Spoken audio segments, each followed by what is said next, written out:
In the quiet town of Crestwood, there was a boy named Leo, a dreamer with eyes full of stars and hands stained with paint. While others his age chased balls and played games. Leo spent his days sketching in a worn-out notebook, creating worlds far more vibrant than the one around him. His dream was simple, to become a world-renowned artist, but in a town that valued practicality over passion, Leo's dream was seen as nothing more than a childish fantasy. The hallway echoes were the worst. Look, it's Picasso, a jock named Mark would sneer, snatching Leo's sketchbook.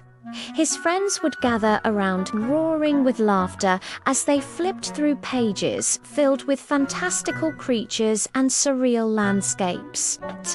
Why don't you get a real hobby, Leo? This is just weird. Even some teachers would sigh, suggesting he focus on more sensible career paths. Every taunt, every dismissive glance chipped away at his spirit. The mockery became a relentless downpour, and Leo, once an open book of creativity, slowly began to close.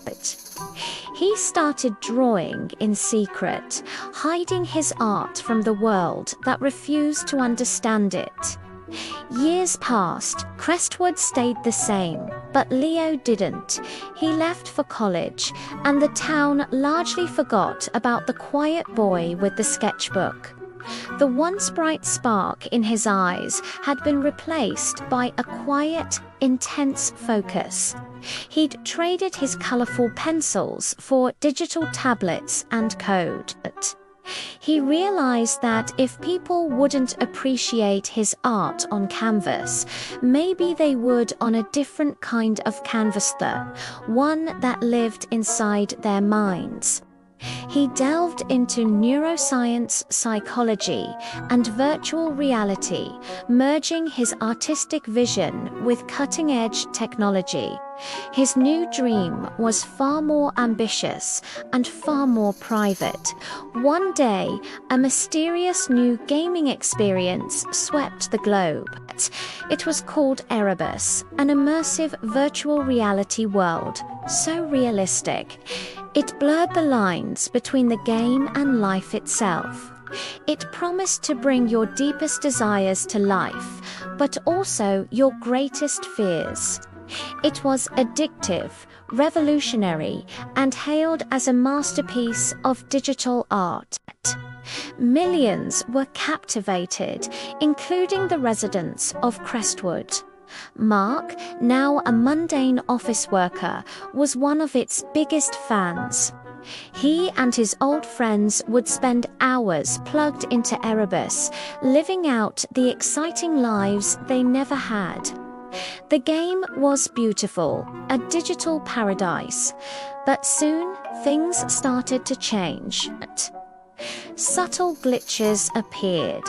Players began reporting unsettling experiences, shadows that moved on their own, whispers that seemed to know their real names, and challenges that mirrored their deepest, darkest secrets. The beautiful world of Erebus started to twist, reflecting the players' own anxieties back at them. Mark, who always feared being insignificant, found himself trapped in endless, identical corridors, his in-game avatar becoming more and more transparent until he was nearly invisible.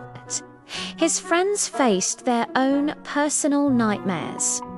One who feared failure was forced to endlessly repeat a level he could never beat, while another who feared isolation was left utterly alone in a vast, empty digital plane.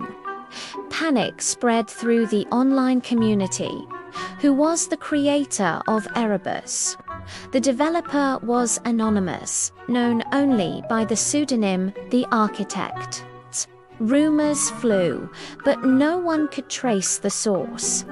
One evening, during a massive system-wide event, the architect finally decided to reveal himself.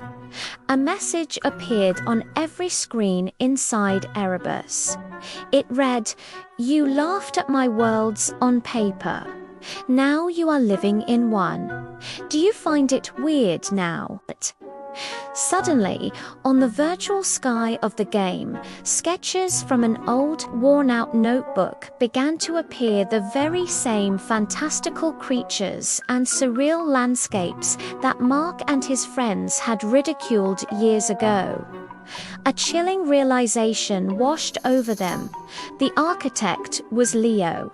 He hadn't just built a game, he had crafted a prison from their own mockery.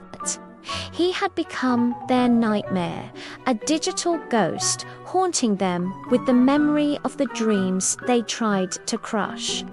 They were trapped in the world of the boy they had bullied, forced to confront the ugliness within themselves. The game was no longer about winning. It was about surviving the art they had once dismissed. Leo had finally made them see his world, not through their eyes, but through their fears. And in the silent, digital darkness of Erebus, his art was the only reality that mattered. Thanks for watching. If you enjoyed this story, don't forget to like and subscribe for more.